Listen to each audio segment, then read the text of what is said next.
I was having some concerns about my children. Children learn little by little while you remain there for them, was the advice given to me by a friend who had grown up in an indigenous village in the Yucatan Peninsula. My 4 sons were young at the time, and I was worried that they wouldn't be smart enough or that they didn't work hard enough with their school assignments.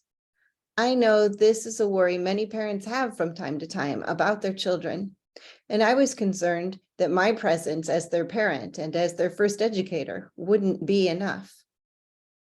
My friend knew, however, that when we, parents, teachers, coaches, mentors, are there for children daily, that they learn well from us and from their experiences we guide them through. With that, they inevitably develop into productive citizens and even masters at their professional work.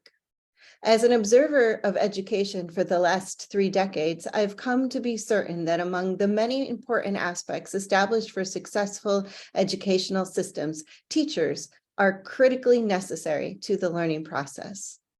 Through the pandemic, we all learned that, in fact, educators are essential, both to our children and to our society.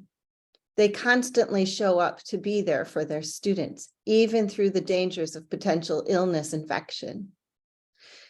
Even when they are tired or the repetitive nature of the work feels mundane, they continue to show up for students. From the pandemic, we know now that students could learn from home through virtual instruction or with homeschooling. But as a society, we have come to the conclusion that learning conducted with in-person lessons by teachers is more effective and therefore necessary. So what do teachers do that is essential? From what I've observed, the most important thing they do is to show up. They are present every day, and this impacts students on a hierarchy of development. When teachers show up, students know they are safe. They know they belong to a class and to a school community. They develop a strong sense of self-esteem. And finally, they have opportunities in learning to practice skills for refinement and mastery for self-actualization. This is a powerful, and I believe, an under-acknowledged aspect of education. Learning takes time, and the student's learning needs gradual guidance. My children, who are now teenagers and are at graduation age, are successful students, leaders, and talented in their individual skills.